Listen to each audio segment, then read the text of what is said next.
2부 순서가 이제 곧 시작될 텐데요. 2부 순서 전에 먼저 가신 분들도 계시고 중간에 또 일어나셔야 될 분도 계시기 때문에 다 같이 모여서 한번 기념 촬영을 한번 하시고 2부로 들어가면 어떻겠습니까? 예, 이것도 인연이기 때문에 소중한 인연이기 때문에 다 같이 앞으로 나와 주시면 고맙겠습니다.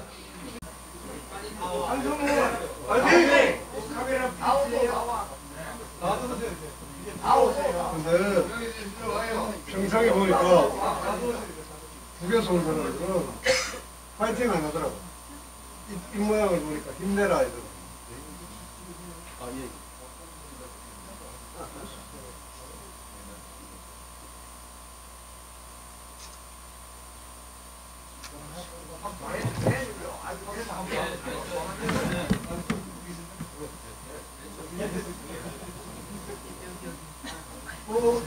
네, 안녕하세요.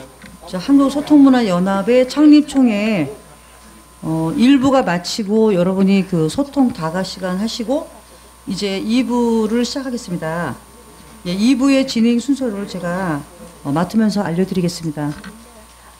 네, 2부는 지금 첫 번째로는 그 경희대 대학원에서 강의도 하시고 유명한 소프라노 성악가이신 최경화 교수의 그 노래를 두 곡 듣도록 하겠습니다. 오솔레미오하고 평창아리랑 이 두 곡이 시작되겠고요. 두 번째로는 명사들의 문사철 강의가 있습니다. 그 강의는 좌장 그 정영기 박사님, 전 연세대 교수이면서 문학 박사이십니다. 첫 번째로는 유초아 그 박사님의 우리 문화 정체성, 공생과 소통 여기에 대해서 강연하시겠고요. 이제 모든 강연자들은 한 약 15분 정도 이렇게 하시면 되겠습니다. 이제 15분에서 조금 더 말씀이 길으셔도 20분 미만으로 빨리 해주셔야 됩니다. 그다음 두 번째로는 소통이 자연스러운 시대 유규배 박사, 문학과 행동 발행인이면서 문학 박사이십니다. 세 번째로는 그 이종호 박사님, 전 카이스트 교수님이시고 한국과학저술인 협회장이십니다. 최장수, 정승, 황희의 소통 강연하시겠고요. 그 다음에 네 번째로는 소통 문제 말길튀기 역시 정영기 박사님이 그 강의를 하시겠습니다. 그다음 마지막으로는 강연이 끝난 다음에는 여기 앞에서 서예 퍼포먼스를 그 예술철학 박사, 예술철학을 전공하신 이성배 박사님이 여기서 그 서예 퍼포먼스 소통 대통 한자로 멋있게 쓰시면서 오늘의 그 일정을 마무리할 것 같습니다. 자, 그럼 첫 번째, 그리고 이제 끝나고 나서 여러분과 함께 밥상 소통 그쪽으로 이제 여러분이 가셔서 모여서 화기애애한 자리를 같이 하시면 좋을 것 같아요. 그러면 오늘 순서로 첫 번째 최경화 그 교수의 그 소프라노를 두 곡 듣도록 하겠습니다.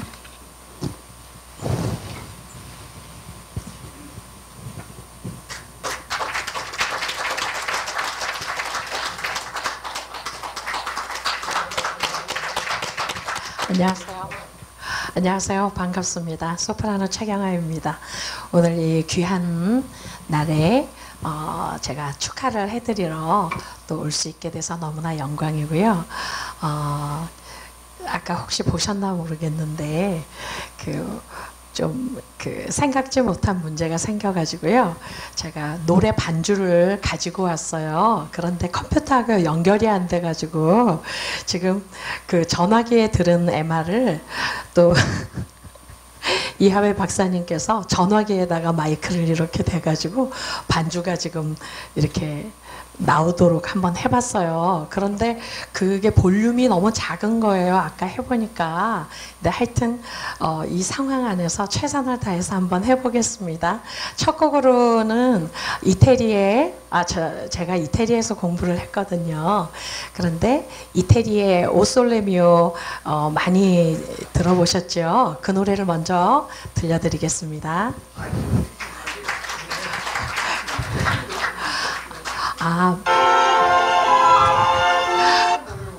예, 반주가 그런 게 있어요. 반주가 마이크 소리로 나오면 노래 소리도 마이크를 타야 돼요. 안 그러면 소리가 합해지지가 않더라고요. 저도 이렇게 공연을 해보니까 그런 게 있더라고요. 한번 해보겠습니다.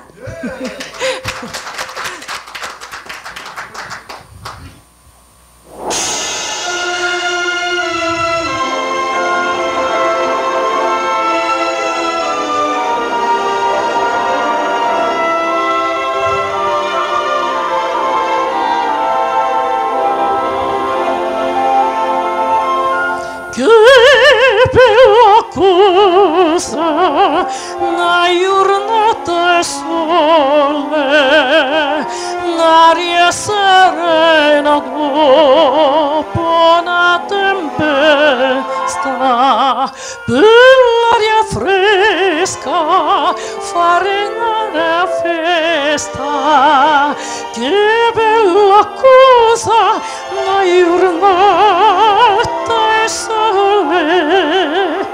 Nato sole, che bello me, oh sole mio, sta di fronte a te, oh sole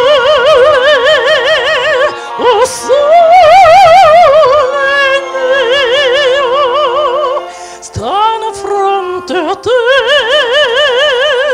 Sta di fronte a te, nato sole, che bello me, oh sole mio, sta di fronte a te, oh sole.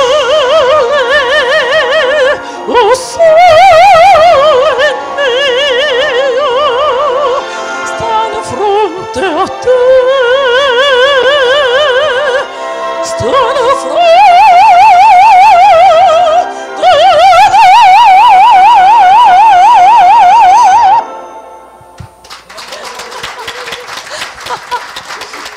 네, 반주 소리가 잘 안 들려가지고요. 지금 잘 안 들리네요. 예, 감사합니다. 이렇게 박수도 많이 쳐주시고 정말 감사합니다. 예. 어제 그 쇼트랙 하는 거 혹시 보셨어요? 예.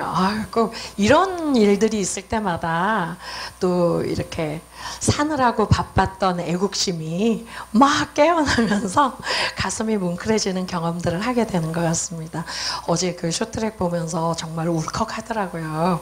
예, 제가 이번에 평창 아리랑이라는 시곡을 클로드 채 그 유명한 작곡가 선생님께 받았는데 그 곡을 요즘 그 올림픽 기간 동안에 계속 좋은 노래니까 이 상황에 맞는 노래라 부르려고 해요. 이 노래 못 들어보셨을 거예요. 평창 아리랑이라는 제목으로 예 들려드리겠습니다.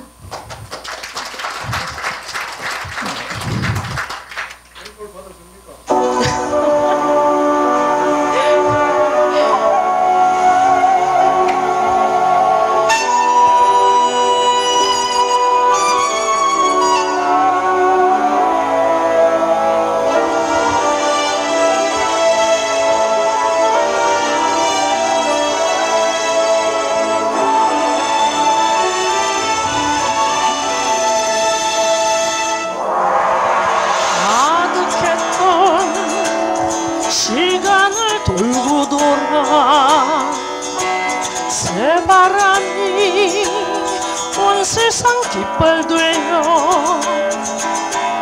동해바다 파도의 노래소리 메밀꽃 필 무렵의 함성소리 꿈이란가 맑은 세상 꿈꾸던 그대와 나 가슴 졸여 기도하던 간절한 그 마음이 아리랑 아라리오네 그곳에 가면 봄날이 온다 아리랑 고개를 넘어 우리네 인생 그리운 내님이 기다린다 얼씨구나 지화자 좋구나 사랑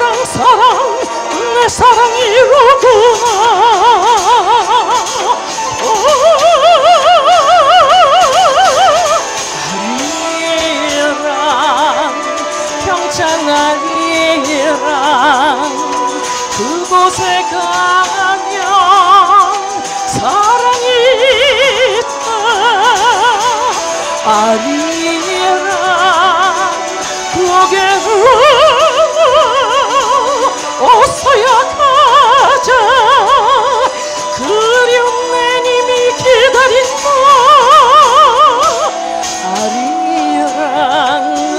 아리랑 coming together here in Pyeongchang. 아리랑 아라리오네 we will remember every moment every day.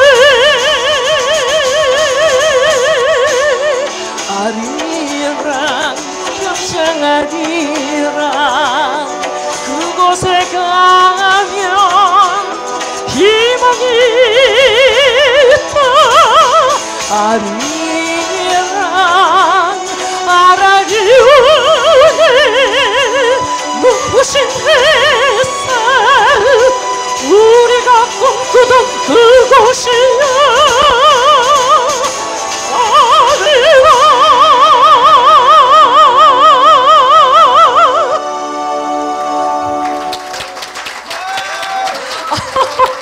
감사합니다.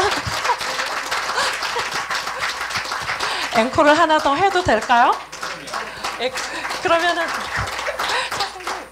그 전화기에 그 MR이 들었는데 그거 그만 찍고 주셔야 될 것 같아요. 아이고 감사합니다.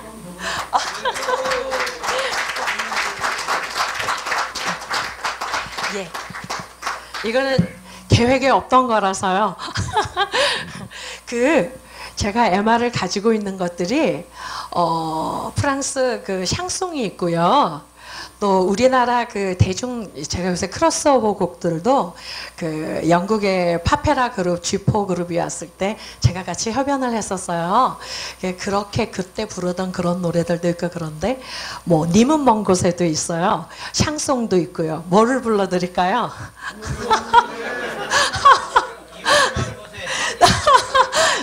소통을 위해서 님을 먼 곳에를 한번 해볼까요? 예, 잠깐만요. 예, 또 오늘 이렇게 하게 될 줄 몰랐네요.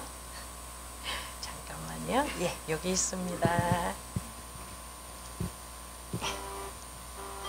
교수님.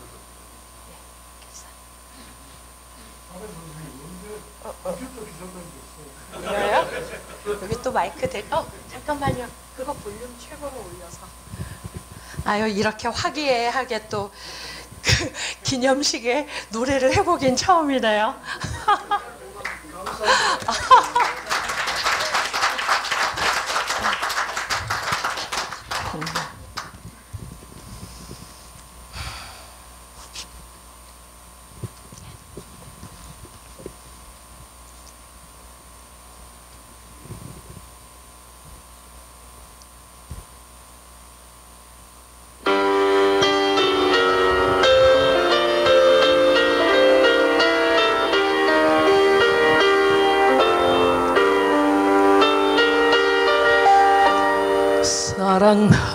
사랑한다고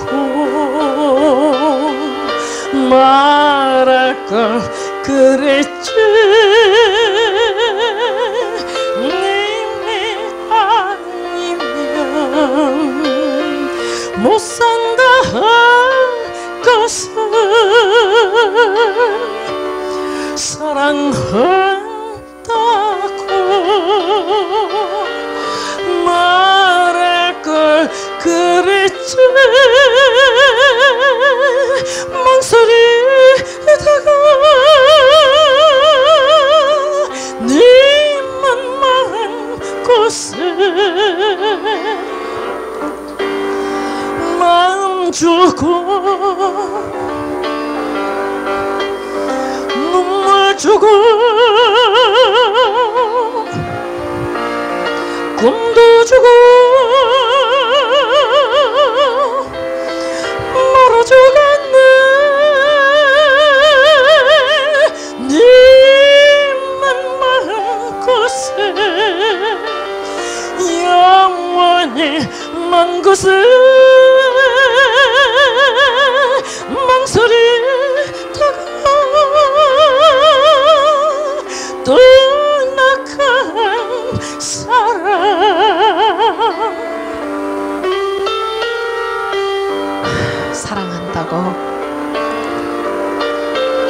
말할 걸 그랬지. 님이 아니면 못 산다 것은. 사랑한다고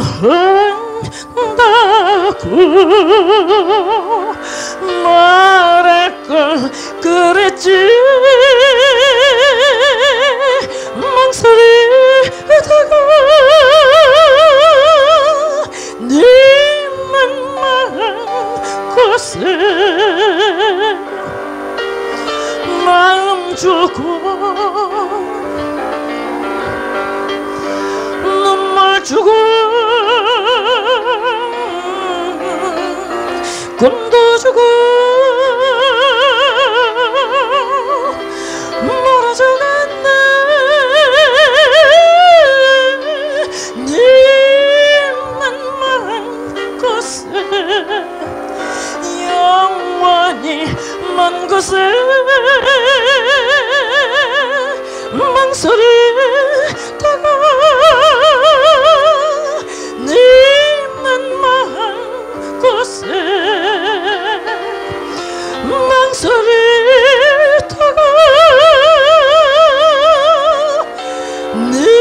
네만 말한 곳에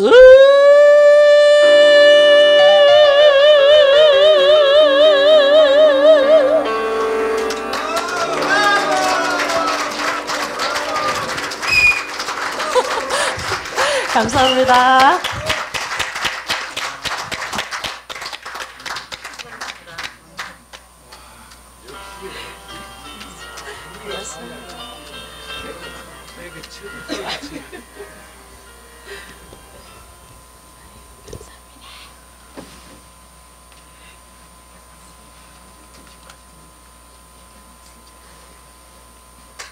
자, 최경호 교수님 수고 많으셨습니다.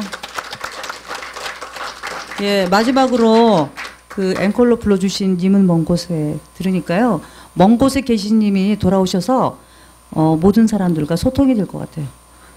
오늘 안으로 사랑과 행복이 이루어질 것 같습니다. 자, 그러면 이제 명사들의 강연을 시작하겠는데요. 우리 좌장이신 정영기 박사님에게 제가 넘겨드리겠습니다.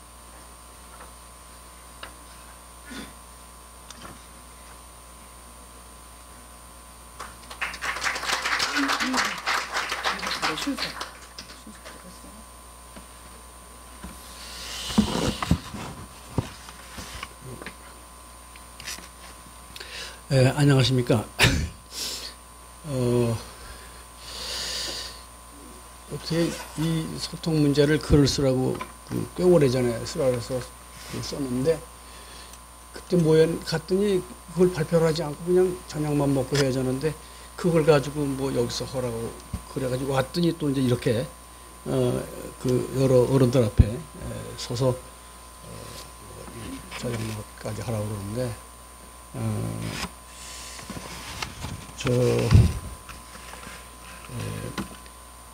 이게 개최하는 분들이 이 사회를 보면 빨리 끝내라고 그래요. 빨리 끝내라고 그래요. 어떤 그 그리스의 그 프로크테스라고 하는 그 여관집 주인 생각이 나요. 그럴 적마다 여관집 주인이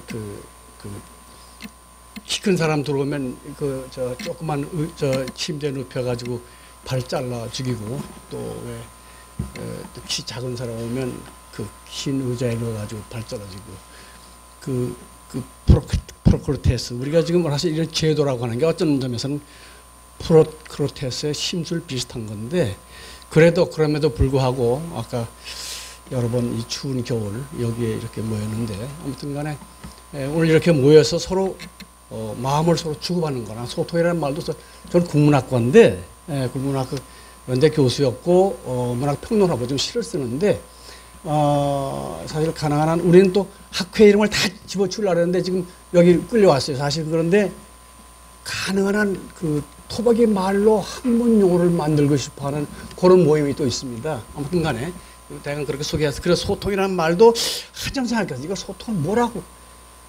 뭐 흘림 뭐 이런 거 여러 생각했는데 아무튼 그런 생각을 했어요. 오늘 아무튼 좀 아주 기막힌 어른들 말씀 잘 들었고요. 이제 정식으로 소통에 관련된 이제 발제를 하실 텐데 시간을 마음 놓고 15분 동안 쓰십시오.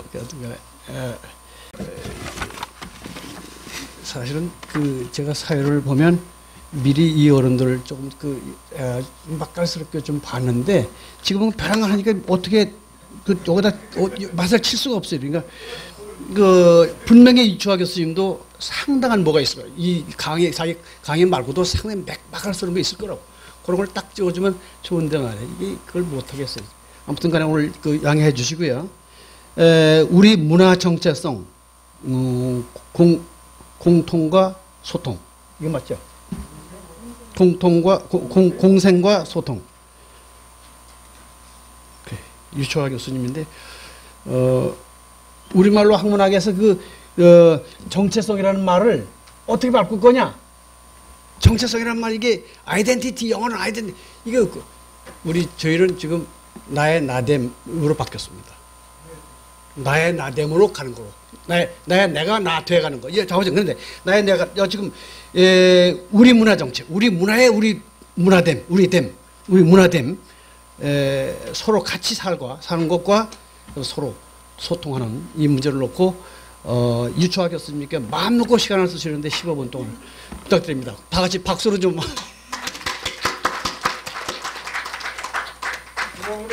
오늘 마음대로 써라 이거.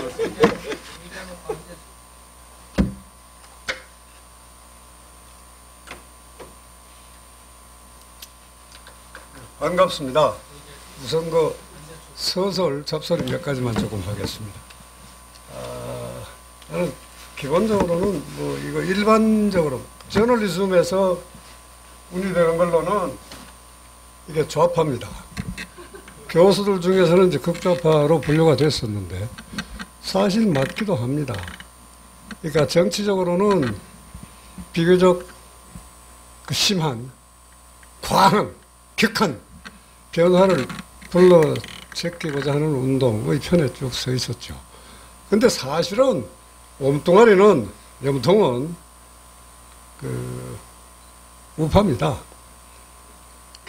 난 민주나 진보란 말을 사실 좋아합니다만 내가 쓰는 진보는 좌우 정치 대립의 사회주의 같은 것을 의미하는 것은 아닙니다. 물론 자본주의보다는 사회주의를 내가 선호하긴 합니다만 그러나 전반적으로 몸뚱아리는 그 분류로 보면 보수입니다. 그래서 진보란 말은 그냥 사전적 의미입니다. 1차적인 앞으로 나아가는 것, 발전, 비슷한 의미로 쓰고자 하는 것입니다.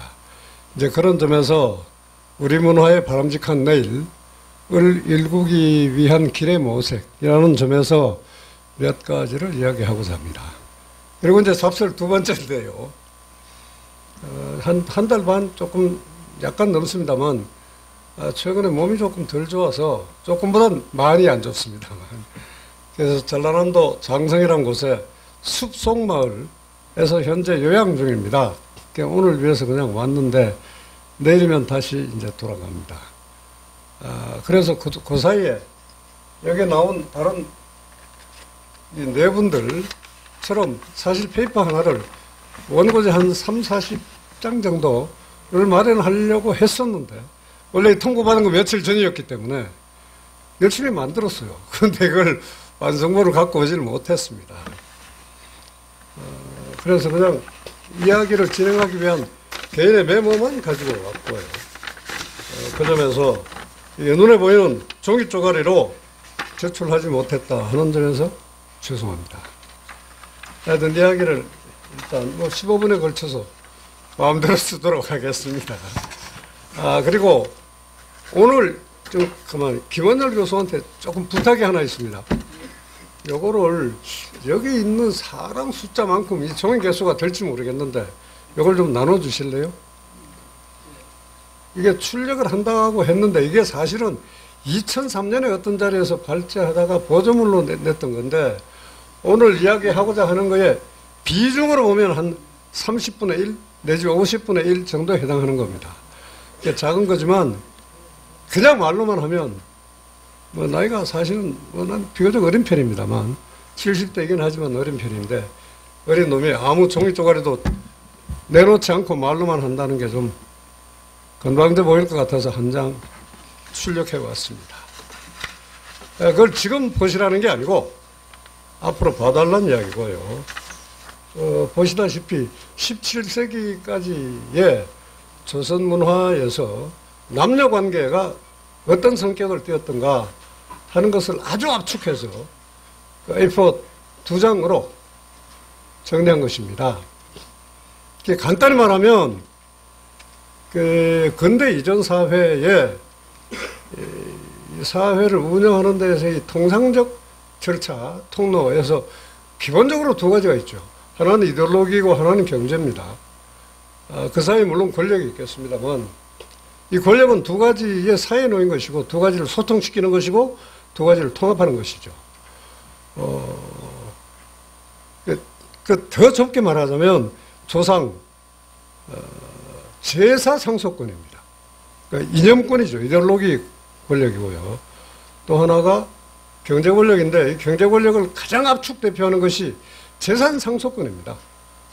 그러니까 이 두 가지에서 여성과 남성이 조선 사회에서는 차이가 물론 있었지만 원칙적으로 없었다.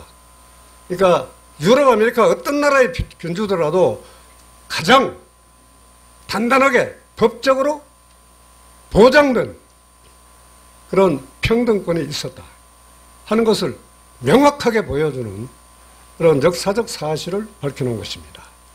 그러니까 여권운동가들, 내가 이걸 발표할 때 2003년은 뭐 그때 페미니즘이란 말도 별로 아니고 뭐 성평등 내지 그 여권운동 뭐 이런 식으로 이야기했었는데 여권운동 내지 페미니즘을 하는 사람들은 이 조선시대의 역사만은 좀 제대로 알고 지나갔으면 하는 바람이 있습니다.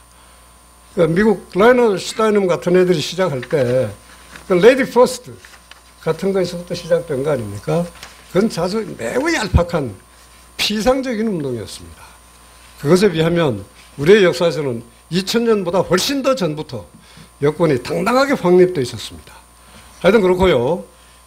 이제 몇 가지 이야기를 그냥 토막 이야기를 하겠습니다. 전반적으로 이야기할 때요. 난 SNS 계정에서 맨 앞에 자기소개 이런 식으로 이야기합니다. 미래를 개척하는 힘은 중심적으로 볼 때 오늘을 살아가는 생명체들이 가진 자신감이다. 자신감에서 온다. 이 오늘의 사람들, 이 가지게 되는 자신감이라고 하는 것은 기본적으로, 원천적으로 과거에서 오는데 그 과거는 역사와 문화라는 말로 압축된다 하는 겁니다. 우리는 가령 아메리카나 프랑스나 영국이나 이런 애들에 비하면은 그리고 대체로 이탈리아 같은 쪽보다는 이탈리아나 스페인보다는 훨씬 더 오랜 문화의 전통을 가지고 있습니다. 다만 그것이 그 전통을 이어받아서 피 속에서 용해하고 있는 우리 자신이 그걸 낮춰보는 매우 잘못된 관습이 있습니다. 그게 한 100년 정도 키워져 온 건데 100년 전까지는 그런 거 없었어요. 강력한 자부심이 있었습니다. 그거에도 이제 역사적 요인이 있는 것인데 하여튼 슬프게도 그러한 요인이 지금 우리 속에서도 작동하고 있습니다. 그래서 그 역사 문화가 오늘 사는 우리들의 자부심, 자신감의 근거가 되는 것인데 그게 우리에게는 매우 정당한 것으로 있는 것입니다. 근거 있는 역사 문화를 바탕으로 하는 자신감이 올바른 바람직한 훌륭한 미래 사회를 건설할 것이다 라고 나는 믿습니다. 이제 그런 점에서 미래 사회를 일구는 그 중심, 뭐 통로 내지 그 뭐랄까요, 그 산품을 우리 그 문화의 나됨, 우리됨이라고 할 수 있을 텐데, 난 지금까지 물론 문화적 정체성이라고 해왔습니다만, 이 문화의 정체성은 정치적 정통성 같은 것, 정치적 정당성이나 역사의 정통성, 보다가 훨씬 더 넓은 함의를 가지고 있다고 나는 생각합니다. 미래까지 관통하는 것이기 때문에 그렇습니다. 그런 우리 문화의 우리됨이라고 하는 게 사실 지금 막 흐트러져 있는 상태인데 그걸 다시 이렇게 세워야 합니다. 이제 작게는 물론 작은 건 아니지만 민족의 재통일이라는 과제가 남아 있는 것이고 또 세대 간의 그 대립과 갈등, 현격한 차이, 이 거리를 좁혀야 할 보다 그 목전에 놓인 눈앞에 코앞에 놓인 과제들이 있긴 합니다만 크게 그 모든 일들은 결국 역사문화의 나됨, 우리됨의 되살림, 되세움으로 통합되어 가야 한다고 생각합니다. 이제 그것을 체계적으로 정리하는 한 원고지 40장 정도의 글을 준비하다가 못했고 그래서 그 속에 들어갈 토막 이야기 몇 가지만 하고자 합니다. 지금 정선생님 지금 10분 조금 지난 것 같죠? 그 몇 가지만 이야기하도록 하겠습니다. 우선 작은 거랄까요? 우리의 그 공통과제라고 하면 물론 지금 소통이 주제가 되어 있지만 소통은 그 자체가 목적이라고 할 수는 없을 겁니다. 그것이 닿고 그것이 살아 움직이고 앞으로도 이어갈 기본적인 마당, 기본적인 주제는 공생입니다. 꽁비방스 양말로 하자면 함께 살아감, 함께하는 삶이고 생명입니다. 그것을 위해서 지금까지 있어 온 우리를 잘못 이끌어오고 잘못 이끌어가고자 하는 그런 반목, 대립, 갈등의 힘들을 녹여내고 누겨내서 이제 새로운 세상을 열어가야 할 텐데요. 그 세상은 뭐 통일 세상이고 평화 세상이고 할 텐데 그것이 열리기 위해서는 최소한 가장 먼저 대립되는 것들끼리 어울림이 있어야 하는 것이고 그걸 우리는 화평이라고 할 수 있을 겁니다. 화평 내지 화해. 그것을 좀 더 보통말로 하면 소통이 되리라고 생각합니다. 이 소통이 넓어져서 대통이 되면 여러 가지 문제들이 보다 더 큰 문제들이 함께 풀어져 갈 거라고 나는 생각합니다. 우리는 이 공생, 함께하는 삶에 대한 그 많은 긍정적인 측면의 색깔의 그 전통 요인들이 있습니다. 역사적으로 볼 때 적어도 2000년은 넘습니다. 여기서 짤막하게 과거 운동가들 중에 훌륭한 사람은 두 사람을 예를 들고자 하는데 부정적인 예입니다. 한 사람은 죽어버린 박현채이고 또 한 사람은 정정하게 살아있는 오늘 이 자리에서 가장 나이가 많으신 최현국 선생이랑 비교할 때 약간 나이가 위입니다. 33년생이니까 86인데요. 강만길. 이 두 사람인데 1980년대 언젠가 내가 역시 비슷한 발제 자리가 있었는데 그 자리에서 두 분이 이런 이야기를 했어요. 역사에서 찾는 오늘의 어떤 식으로든지 그 녹여내서 그러니까 새롭게 엮어내서 개성해야 할 측면들을 이야기하다가 보니까 박현채가 이런 이야기를 했어요. 과거 중요하다. 그러나 조선까지는 몰라도 고려까지를 오늘에까지 이어지는 역사의 자국이라고 봐야 할까? 부정했어요. 그리고 살아있는 강만길은 요새도 이렇게 이야기합니다. 이황, 이이 같은 사람, 정도전, 뭐란 정도전을 매우 그 긍정적인 인물로 생각합니다만 이황, 성리학 이런 거를 이야기하면 그거 그 쓰레기통에 들어가야 할 걸 전공을 하고 있어? 해서 뭐하게? 라고 합니다. 이런 정신들은 매우 잘못된 거라고 나는 생각합니다. 경제학자가 그렇게 말할 수는 있지만 역사를 하는 사람이 그렇게 할 수는 없다고 봅니다. 20세기 이후에 많은 그 세계를 이끌어가고 지배해온 제국주의 세력들은 그런 이야기를 많이 해왔습니다만 영국은 자기네 역사를 조작해서 이 거성문화까지도 지네가 쌓는 걸로 표현을 하고 있고 미국은 기껏 200년 남짓밖에 안 되는 나라니까 긴 역사와 바탕, 전통을 별로 중시하지 않는 관습이 있죠. 그리고 일본도 그 비슷한 습격을 가지고 있습니다만 고대사 사실 매우 중요한 거라고 나는 생각합니다. 대한민국이나 앞으로 생길 것이 틀림없는 고려 공화국 연방의 기본 바탕은 뭐냐? 올라가고 올라갈 때 뭐 4.19냐 5.18이냐 같은 이 논쟁거리들은 제쳐놓고 볼 때 적어도 동학 3.1운동은 쌓아놔야 할 거 아닙니까? 동학 올라가야 됩니다. 그리고 그 예전에 19세기 민족운동 뭐 의병이라든지 동학 농민전쟁이라든지 이런 것들은 포함되어야 하리라고 봅니다. 그럴 때 거기에서 되살려내야 할 정신들이 있습니다. 그 중에 이제 중요한 운동가, 물론 오성준 같은 사람이 가장 위대한 독립운동가라고 나는 믿습니다만 그만큼은 아니어도 일단 대표적인 독립운동가 중에 한 사람 신채호가 있죠. 그 사람은 이제 부쟁이였으니까 독립운동으로는 좀 미약한 것이라고 할 수도 있지만 이 신채호는 학문으로 독립운동을 했고요. 학문 중에도 역사로 했습니다. 그 역사 중에서도 고대에 중점을 뒀어요. 소설도 썼고 사론도 썼습니다만 신채호가 구체적으로 substantial하게 그러니까 사론, 형식, 뭐 기본학 이런 게 아니라 구체적인 사실 규명이라는 영역에 들어가서는 고대사에 힘썼습니다. 그래서 만주를 한 달간 돌아다니는 것이 5수리의 책을 읽는 것보다 낫다라고까지 이야기했어요.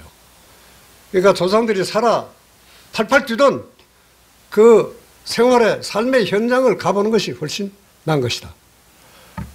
그만큼 근대 한국을, 현대 한국을 살려내는 주요 공신인 신채호가 머리로 붓으로 운동한 사람이 헛소리를 하려고 했을 리는 없습니다. 그런데 그런 사람이 고대사에 역점을 둔 운동을 했다는 겁니다. 고대사는 매우 중요한 겁니다. 영국인들은 인도의 역사를 몇천 년 깎아내리려고 하고 있고 일본도 우리 조선에 대해서 대충 2000년 정도 역사를 깎아내리려고 하고 있습니다. 우리는 그걸 수용해서는 안 됩니다.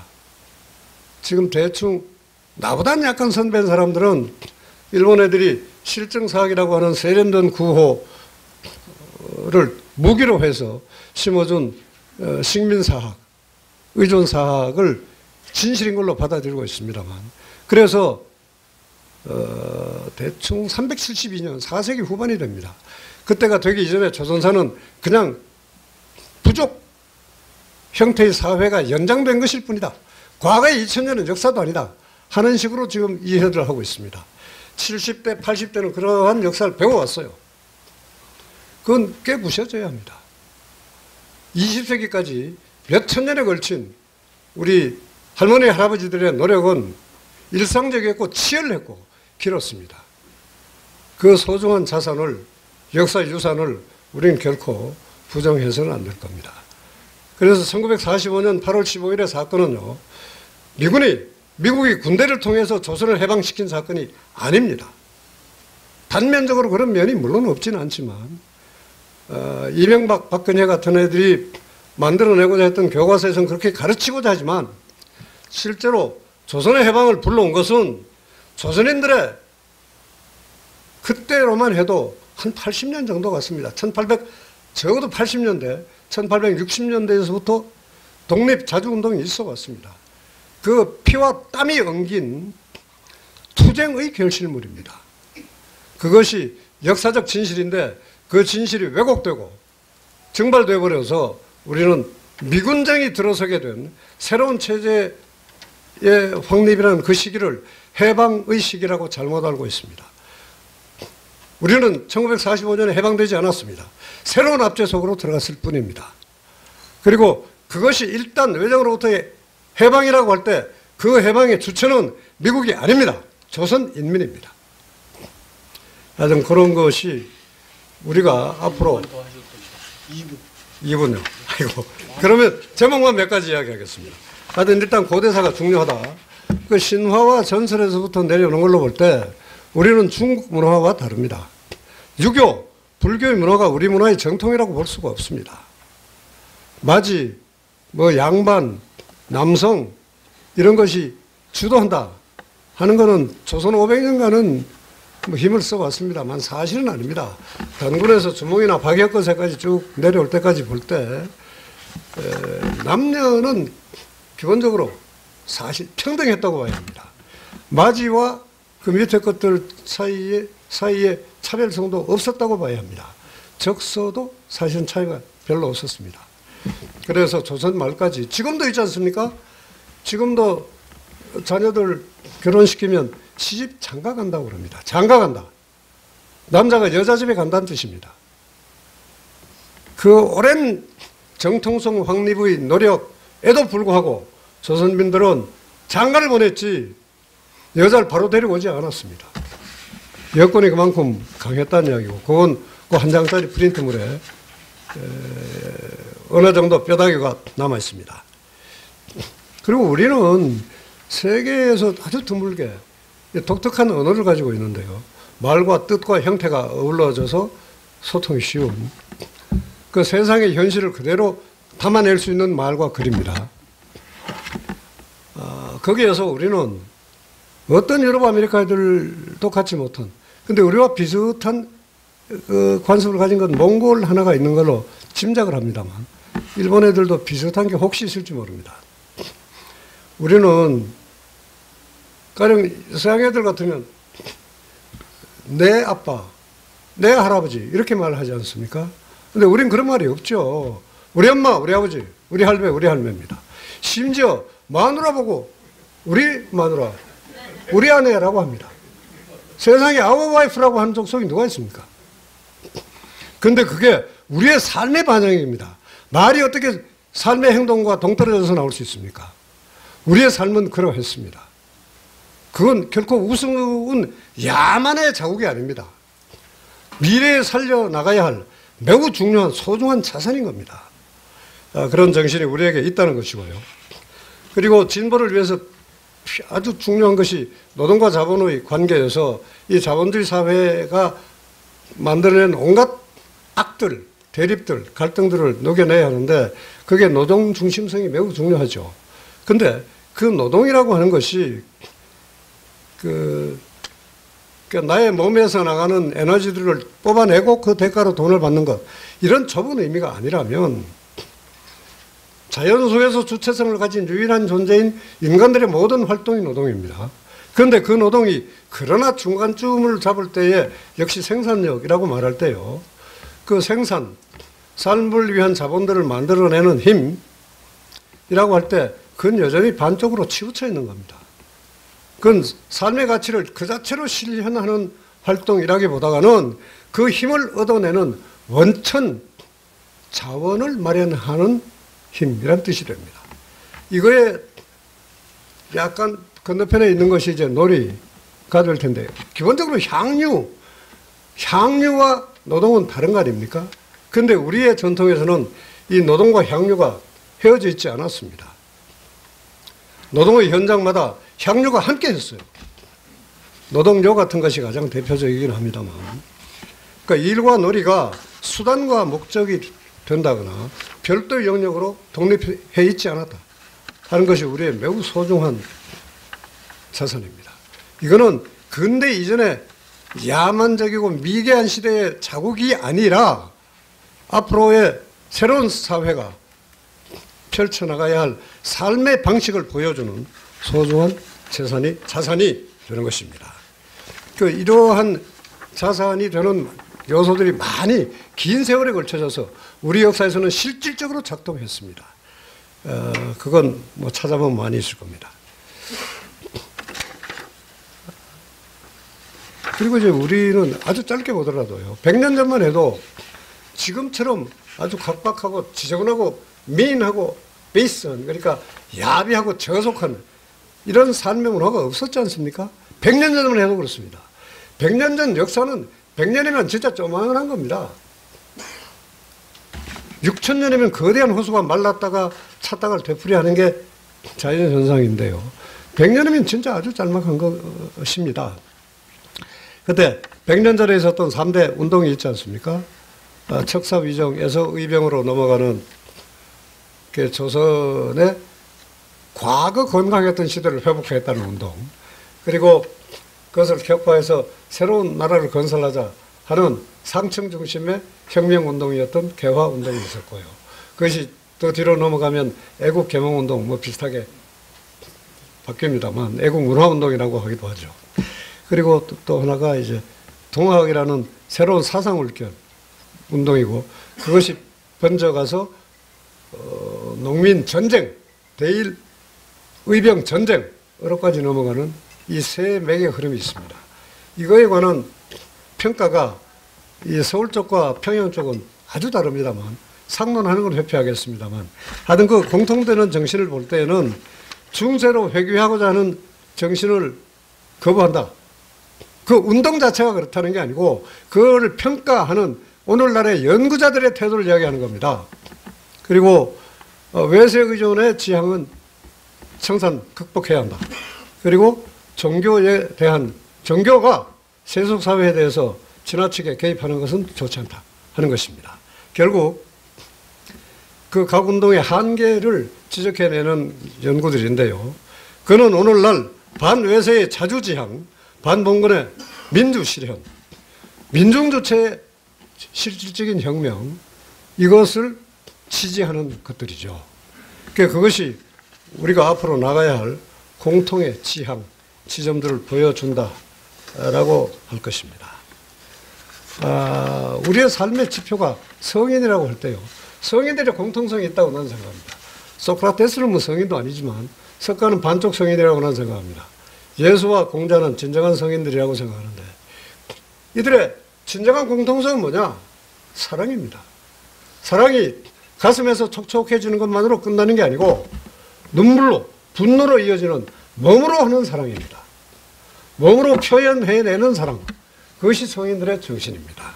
그래서 사랑을 눈물을 통해 눈물의 분노를 녹여서 이성으로, 논리적으로 녹여낸 것, 그것이 삶의 지표가 되고 바람직한 의미에서의 이데올로기 지향이 되고 그래야 할 것입니다.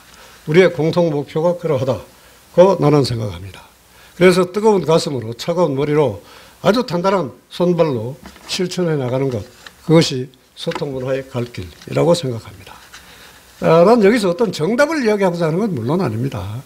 그러니까 말하자면 우리의 역사에 비추었을 때 남쪽 북쪽 현재 두 개의 공화국이 있습니다만, 그것을 바람직한 방향으로 끌고 가고자 하는 민주 진보 세력의 일원으로서 우리가 앞으로 펼쳐나가야 할 담론의 아젠다들, 그리고 아젠다 담론에서 끝나는 게 아니라 여러 실천 운동을 한다고 할 때에 그 실천의 실러버스들, 그 항목들을 예로 해서 그냥 제안하는 것 정도입니다. 앞으로 이것들이 보다 왕성하게 논의가 되어서 더 구체적이고 총체적인 결실로 이어지기를 바라겠습니다. 고맙습니다.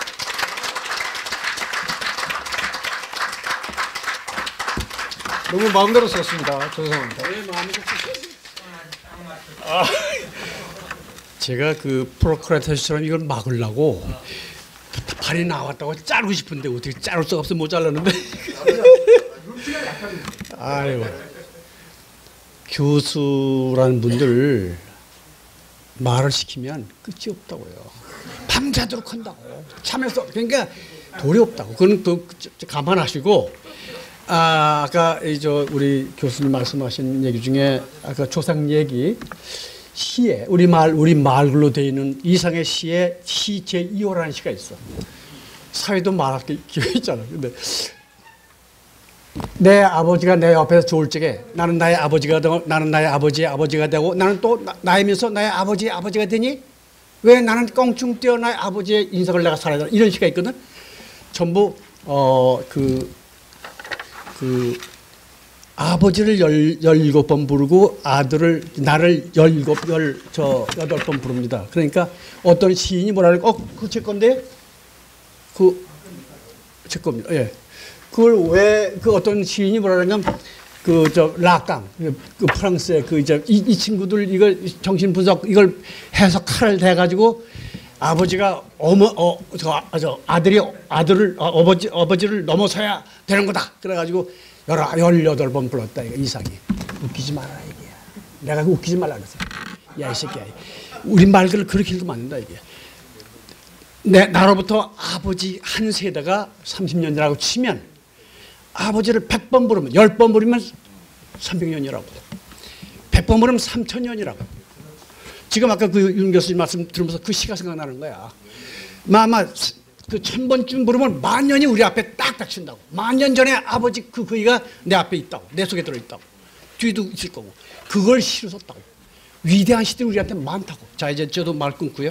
이제 우리 다음 순서로 다음 순서로 이규백 교수가 시간을 마음 놓고 쓰시는데 이 어른이 좀 많이 썼고 다들 썼거든. 그러니까 조금 더 줄이는데 소신껏 마음 놓고 쓰시오. 내 시간 보고 있는데 그렇다고 지금 하는 분을 그러면 그 15분을 한다 알아놓고 깎으라 할 수는 없죠. 그냥 마음 놓고 쓰시는데 거의 10분쯤에 쓰시면 좋겠어요.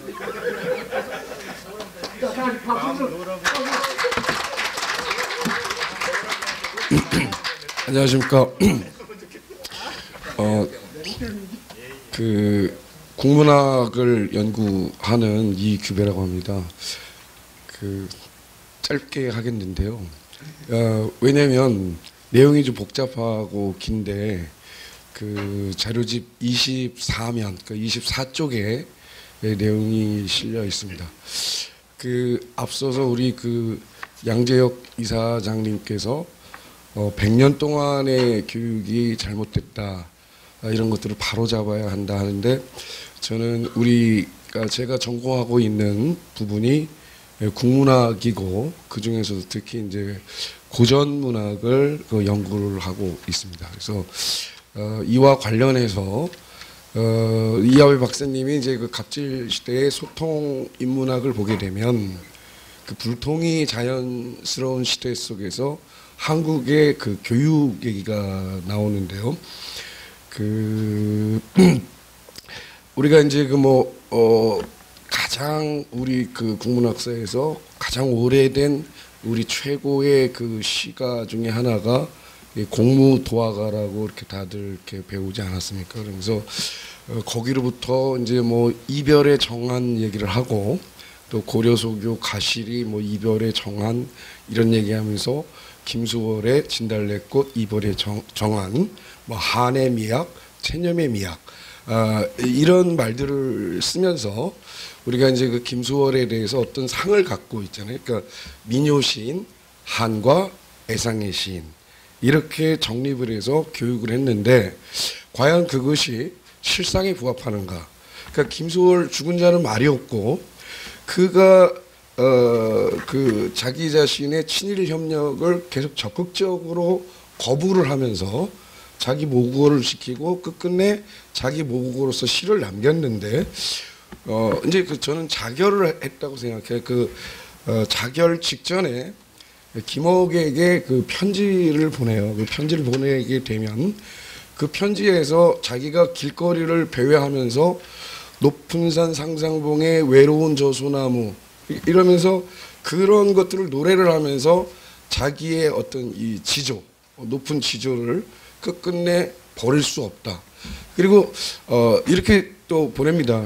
저는 지사야 되겠습니까마는 지사는 비추다. 그래서 자기 스스로는 나는 지사는 아니지만 나는 그래도 어떤 이 시절에 1934년 바로 죽을 때에 바로 그때 그 시절의 비애, 그 시대적인 비애를 나는 이렇게 느끼고 있다, 이렇게 살아가는데, 그 소월 사후에 김옥이, 바로 이제 그 김옥이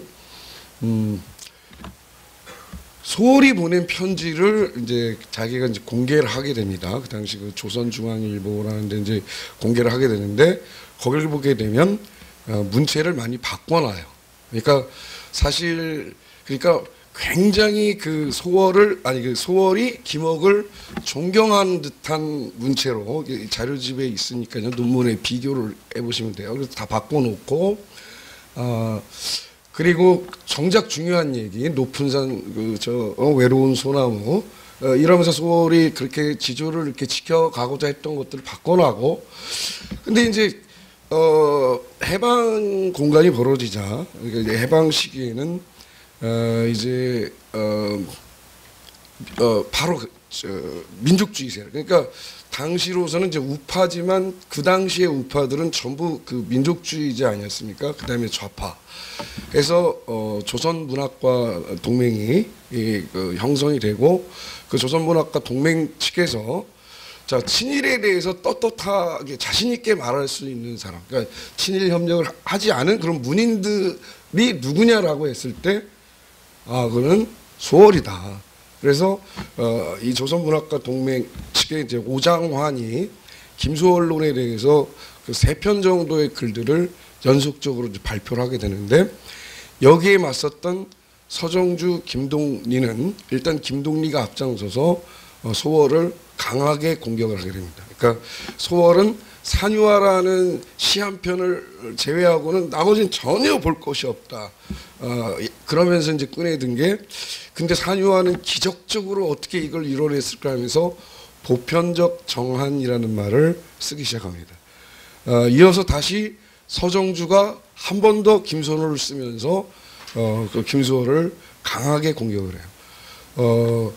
소월이 차라리 뭐 불교의 인연설이나 알았더라면 이제 한용운까지 같이 싸잡아서 만에 뭐 그 한용운 선사나처럼 무슨 뭐 허물을 극복했을 텐데 그는 끝내 하지 못했다.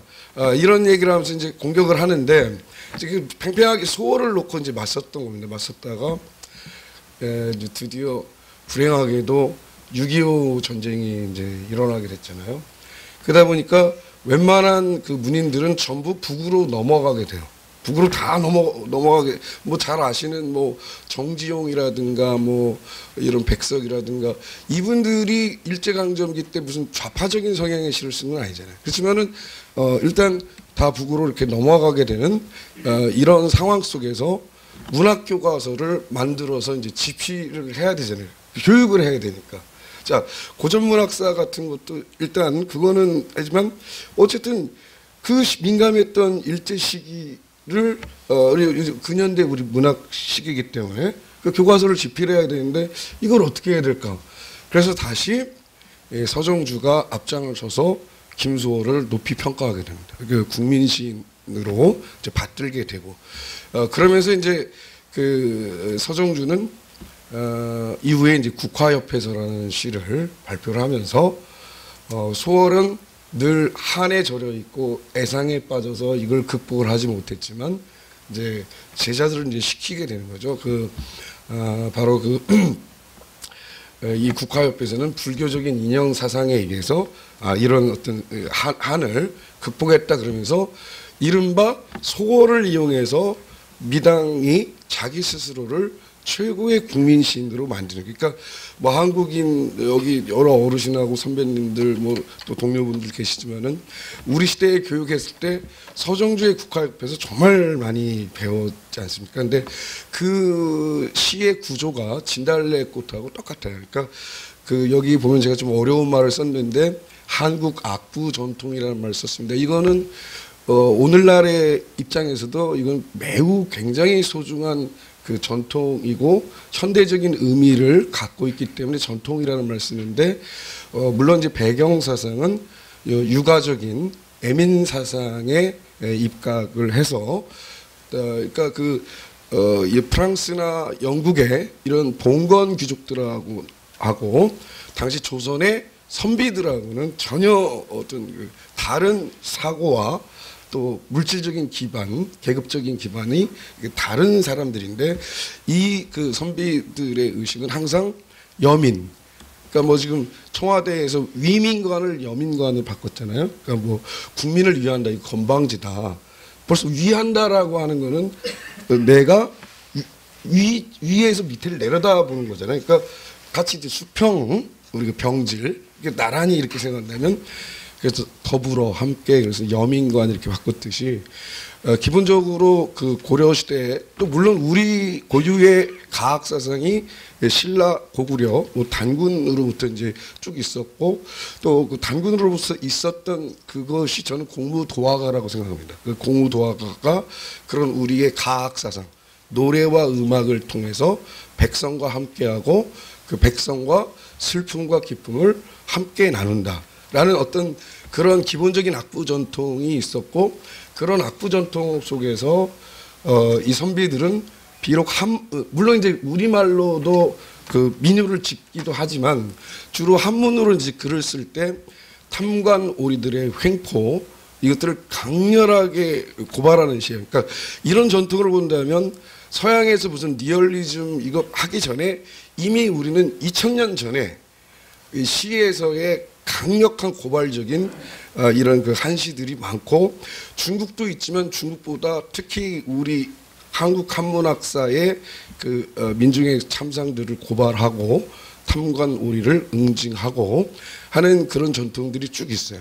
근데 제가 연구해 본 결과 소월이 바로 그러한 악부 전통 속에 있었고 그 악부 전통 그 4살 때 그 할아버지가 스승님을 모셔다가 한학을 바로 시킵니다. 그러면 4살 때부터 독선생을 모시고 한학을 공부했다라는 것은 기본적으로 시경 등을 줄줄 외웠다 이런 일들을 했고 또 그런 어떤 자기 아비투스 그다음에 중국 그 당나라의 뭐 두보라든가 또는 이하라든가 또 이 사람들의 민중들의 생활상을 다룬 이런 악부시 이런 것도 역시 줄줄 외우는 게 그 당시 교양이고요.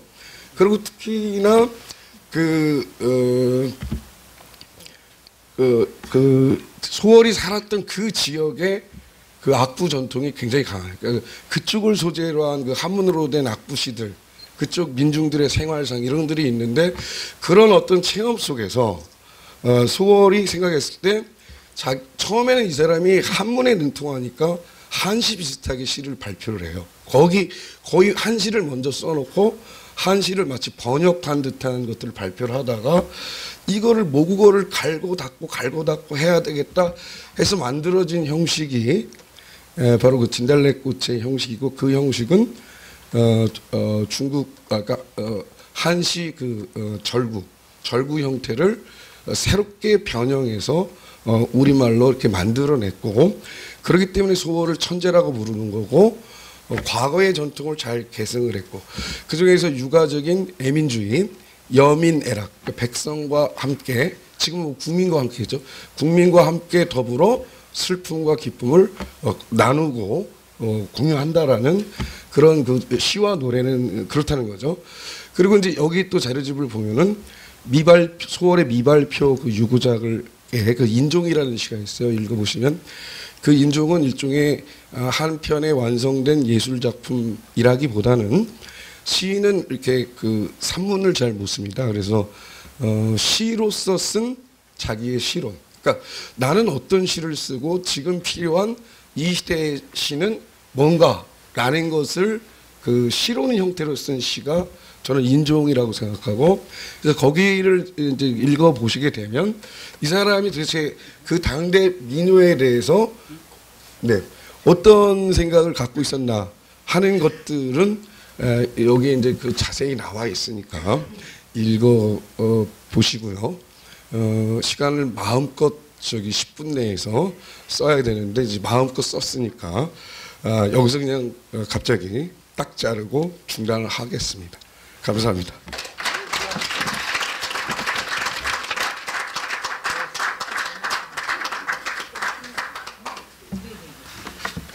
아니 지금 이제 이 6시까지 끝나는데 지금 이종호 교수하고 정혁이까지 그럼 지금 요 딱 7분 남겨놓고 이렇게 썼으니 요거를 앞으로 7분 동안 두 분을 어떻게 하냐. 나는 처음엔 마지막 내가 안 하면 되지 이렇게 생각했어요. 근데 이게 안 되겠어요. 그럼 아무튼 간에 그래도 이종호 교수님 그 모시고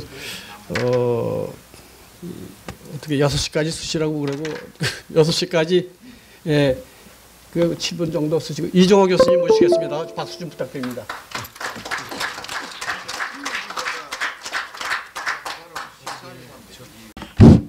방금 소개받은 이종호입니다. 사실 저는 이쪽 계통 쪽에서 문과 쪽이 아니거든요.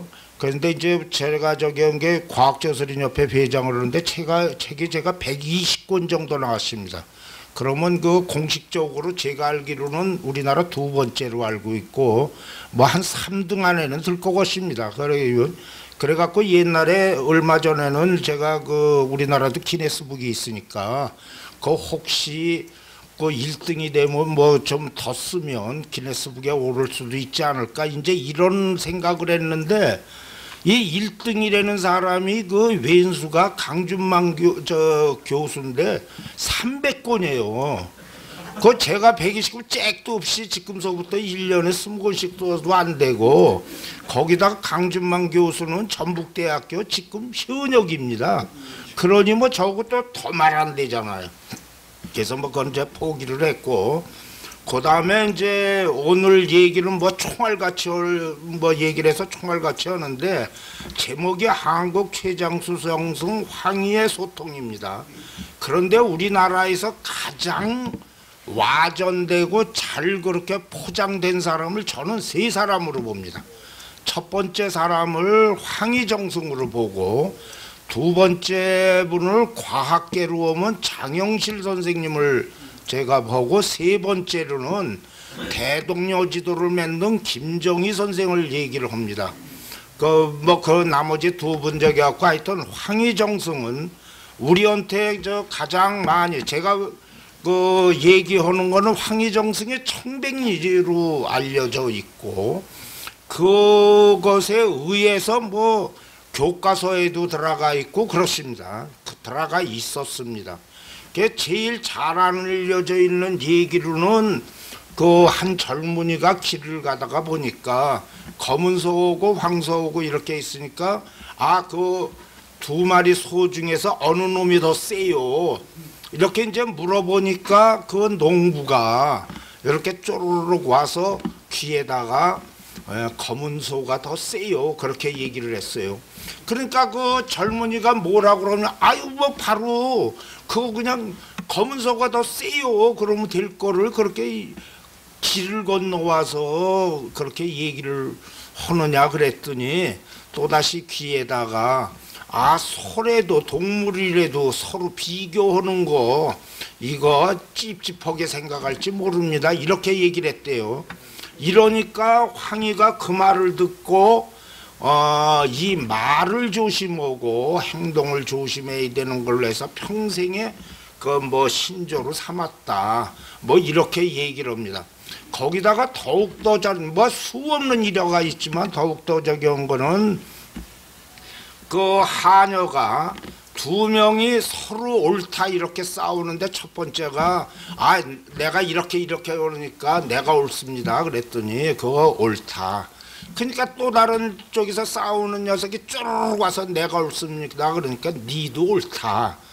그러니까 마누라가 뭐라고 그랬느냐 하면 아니요. 두 사람 중에 한 사람은 분명히 틀리는데 그걸 그렇게 얘기를 하시면 어떡합니까 그랬더니 황희정성이 마누라 말도 옳소. 이렇게 얘기를 했다는 건 아마 그거 모르는 분은 우리나라 역사가 아니라 일반 얘기를 잘 안 보신 분으로 이렇게 생각을 합니다. 그런데 황희정승이 얼마나 많이 저기 오냐면 한 거는 본가는 장수가 어쩌고 저쩌고 해서 우리나라의 정승을 24년간을 했습니다. 그런데 그 정승 중에서도 19년을 영의정으로 했습니다. 그런데 이게 상당히 어려운 얘기 중에 저거는 건 옛날에는 공무원 임명이 1년에 한 번입니다.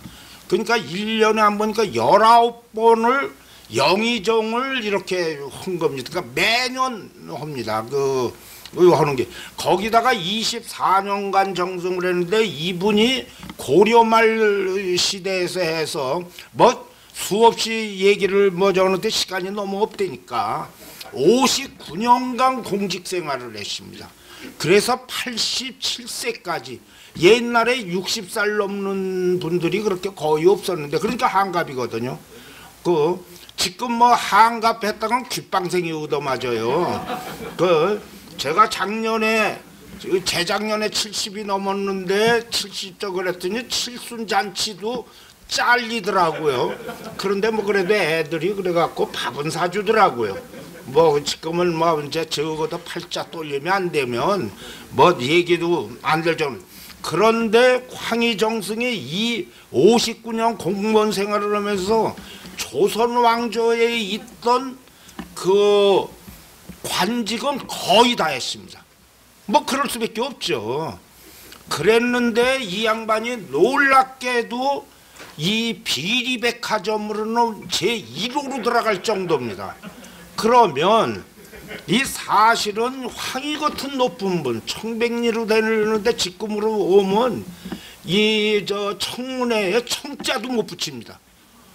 그 청자커녕 아마 고생 무지하게 했을 겁니다. 지금 그 판결로 의하면. 그런데도 24년간 19년 영의정하고 한 이유가 있을 겁니다. 이게 이제 오늘 뭐 제가 얘기를 이제 하고자 하는데 사실은 제가 얘기를 한 몇몇 여러 가지 예는 뭐느냐면 세종실록에 제가 얘기하는 거는 세종실록에 써 있는 겁니다. 그 비리가. 그런데 세종대왕이 돌아가셨을 때 세종실록을 편찬할 때 9분이 세종실록에 편찬 그 말하자면 편수관이었는데 이제 왕초가 정인지고 그 밑에에 뭐 김종서도 있고 그 다음에 뭐 황보인도 있고 뭐 등등 좀 유명한 사람들이 그 이제 이 편찬위원인데 9번 중에서 정인지라든가 김종서라든가 이런 분들은 이게 그 뭐라고 얘기를 됐느냐면 이호문이 옛날에는 이제 그 조선왕조실록을 쓰려면 사초를 갖고 그거를 제시를 하는데 이 사초에 보니까 이호문의 사초를 보니까 저 황희정승이 진짜 비리백화점으로 주르르 적어놨어요. 이러니까 이 7분이 9명 중에서 7분이 이호문이 좀 삐딱한 놈이다. 그러니까 이거를 넣지 말자. 그랬더니 정창선하고 최양은 그 양반은 두 사람은 그래도 사신이 쓴 건데 사초로 쓴 거를 어떻게 없애느냐. 자기는 소신대로 적은 거여야 되니까 삭제를 반대를 했습니다. 근데 현대로 같으면 7대 2거든요. 그래서 결론이 뭐냐면 삭제로 결론을 했습니다. 그랬는데도 불구하고 이 조선왕조실록에 뭐느냐면 황희의 정승의 모든 비리백화점에 그대로 다 들어가 있습니다. 이거는 어떻게 들어갔는지 저는 모릅니다. 좌우간 결론이 황희정승의 비리 지금 설명을 드리는 거를 삭제하자고 그러는데 삭제 안 했습니다. 이게 이제 조선왕조실록이 큰 그 자산이죠. 그거에서 제가 빨리 얘기하고 있습니다. 뭐느냐면 첫 번째가 영리 박용리라는 사람이 있는데 이 판관하고 이제 언정을 하다 보니까 이제 구속이 됐거든요. 그랬더니 쭈르륵 해갖고 황희한테 말 안 필요하고 뭐 등등의 뇌물을 줬어요. 그 뇌물을 주니까 그냥 얼른 이게 이제 석방이 되게 이렇게 만들었습니다. 뭐 그런데 이런 내용이 문제가 안 된 게 세종대왕이 뭐라고 얘기했느냐면 그 황희한테 뇌물 먹인 박용이 나쁜 놈이다. 그 자식이 형편없는 놈이다 이거예요. 그러니 형편없는 놈한테 받는 거에 대해서 이제 얘기를 했어요. 참 더럽죠. 그러면서 이게 뭐 왜 이래 이게 왜 딴 데로 가요? 내가 아니 지금 왜냐 그래 이제 빨리 해요. 이거 제가 그 하면 가만있어 이거 좀 이게 아니 이 그때 하면 더 재밌죠. 그러니까 지금 얘기하는 거를 이걸 좀 해줬으면 되는데 이 박사 요거 좀 이게 딴 데로 가죠. 그러면서 두 번째는 아주 유명 이게 말이 안 되는 소리 하는데 이 두 번째가 아이고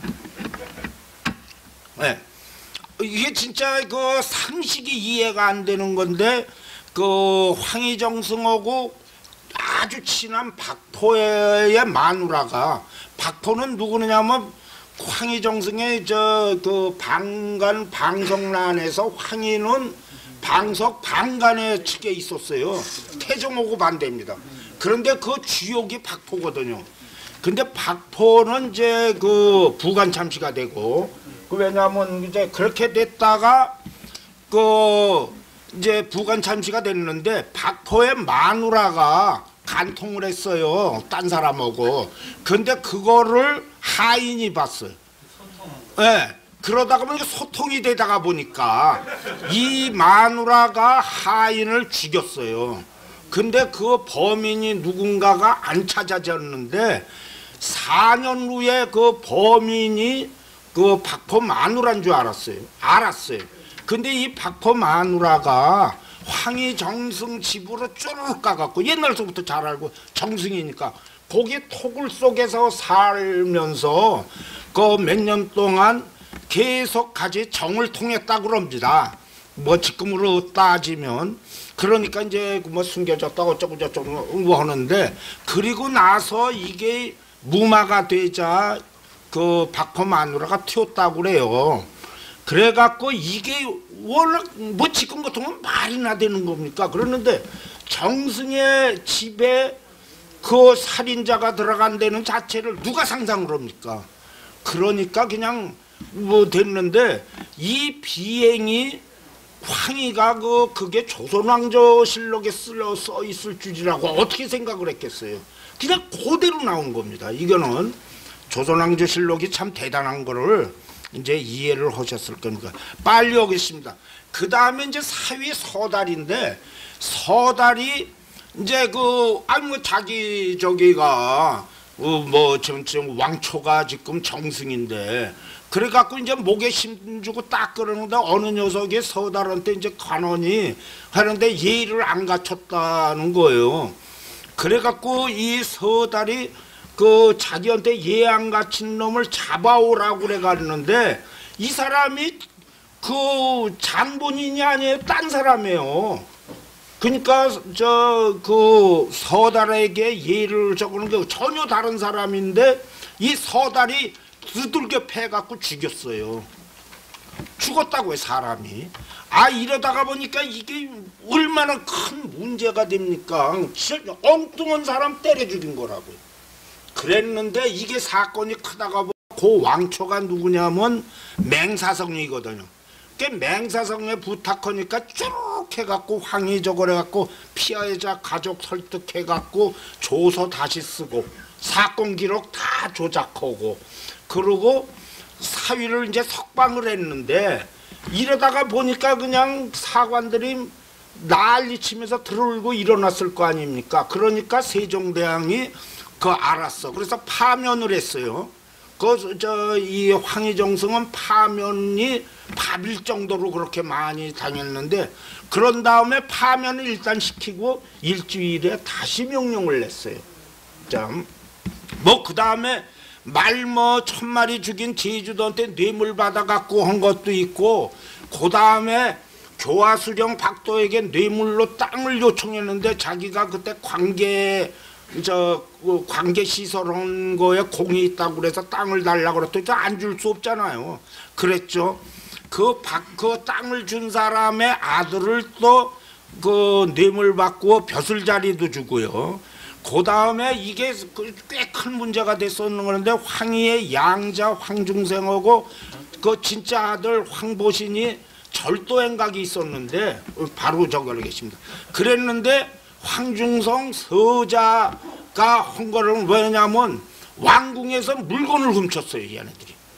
이 물건을 훔치니까 이렇게 해갖고 이 탄로가 나는데 황중생은 양자거든. 그러니까 양자니까 내가 내 아들이 아니다 그래갖고 그냥 무마를 시켰어요. 근데 문제는 친아들 황보신이거든. 이 황보신한테는 뭐느냐면 거기에 첩이 뭐느냐면 황중생이 그 자기 그 남편이지 말하자면 황보신한테 금을 줬다. 그렇게 해갖고 그걸 일렀어요. 그 애첩이 말하자면 황보신의 첩이. 그러니까 두들기고 뭐 이러는데 뭐냐면 이게 사건이 첩이 어떻게 남편을 고발하느냐 해갖고 그 첩이 두들겨 맞아요. 왜? 그리고 황보신은 저 곤장 100대를 치고 그리고 유배로 해서 그냥 그거 그냥 돈 주고서 끝냈어요. 뭐 이런 정도 해갖고 그 다음에 또 그 아들 황치신도 노비 뺏었다고 그래갖고 파면당하고 뭐 이렇게 해서 졸기에는 뭐가 나오냐면 저 그 황뭐지 변변치 않은 황희애가 처음에는 아무것도 없던 사람이 조선 왕조에서 가장 많은 노비 1000명이나 갖고 있었어요. 이게 비리가 아니겠느냐 뭐 그래갖고 이제 끝내고 이게 권력무죄입니다. 그러면 여기서 세 가지를 얘기를 이제 빨리 할게요. 왜냐 그래도 빨리 하겠습니다. 뭐냐면 세 가지만 소통 노하면 말씀드릴게요. 왜 그렇게 이 세종대왕하고 태종이 뭐느냐면 그 세종대왕의 그 비리를 알고 있는데도 이렇게 해주느냐. 세종이 비리 알고 있다. 그랬는데 첫 번째 저기 하는 거는 딴 정승도 황희보다는 못해도 비리 있는 놈 많다. 그래서 이제 하는데 첫 번째로는 황희의 말이 굉장히 무겁다는 겁니다. 왕의 비밀을 지켜주는 거예요. 그러니까 어떤 말을 해도 왕이 하고 있는 거를 끝내서 저기 했고 그 다음에 아주 중요한 건데 권력자인 저기원에서는 태종이나 세종으로 볼 때는 황희가 쿠데타 일으킬 사람이 아니다 이거죠. 그러니까 그 비리 정도는 덮어준다. 그리고 이거는 세 번째는 황희의 능력입니다. 이 사람이 사람을 쪽지게처럼 잘 본대요. 그래갖고 추천하는 사람이 전부 능력이 있는 사람이에요. 예를 들자면 김정서 이런 사람들을 추천을 한 사람으로 해서 상당히 능력이 있었다고 합니다. 이런 등등으로 하다가 보니까 뭐느냐 왕으로서는 쿠데타 안 일으킬 거니까 그래갖고 그 정도 봐주면 뭐 자기하고 윈윈한다 이렇게 했는데 이게 소통의 원인으로 봅니다. 저희들 우리나라에서도 여러 가지 있었으면 제가 그래서 끝까지 저러는데 소통의 원인은 윈윈할 수 있는 아이템이 뭐냐 이거를 황희로서부터 찾으면 된다고 봅니다. 정말 너무 저기 하지만 끝내겠습니다. 이상입니다. 이따가 식당에서 얘기하죠 뭐. 네. 네. 알겠습니다. 이상입니다.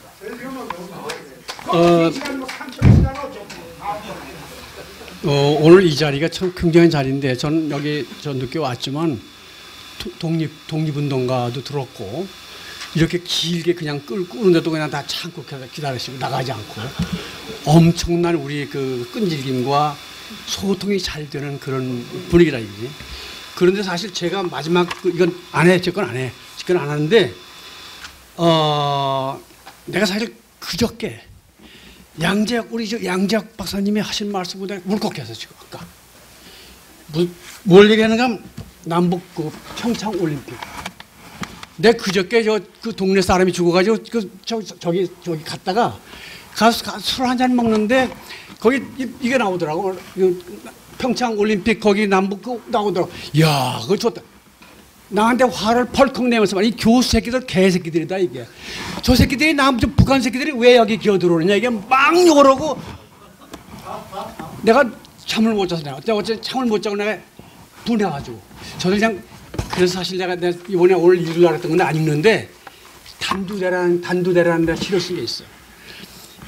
이거 전부 이런 패들이 우리나라 지금 100년 동안 거지 같은 패들이 전부 권력 패들이 전부 이렇게 만들어놨다고 이 사람들을 다 밤새도록 고민했다고 나 잠을 못 자는데 요가들에 꾹꾹꾹 졸았는데 여러분 고맙습니다. 마지막 내가 이렇게 이 분노 이런 말씀을 드려서 죄송한데 이런 것도 아마 여러분들의 소통이 될 거라고 보고 그런 사람 앞에 오면 분노하지 않는 사람이 없잖아요. 어떻든 간에 그동안 오랜 시간 동안 잘 건네주셨고 훌륭하신 그 경청과 말씀 고맙습니다. 다 같이 박수 부탁합니다.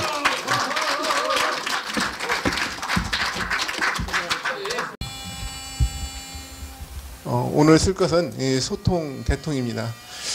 소통의 의미를 연대까지 하루 종일 이제 말씀을 해주셔가지고 너무나 이제 잘 아시겠지만은 서예로서 저는 소통을 통해서 대통할 수 있다는 그런 개념으로 한번 써보겠습니다. 네, 좀 더 가까이 오셔서 보셔도 괜찮습니다. 네.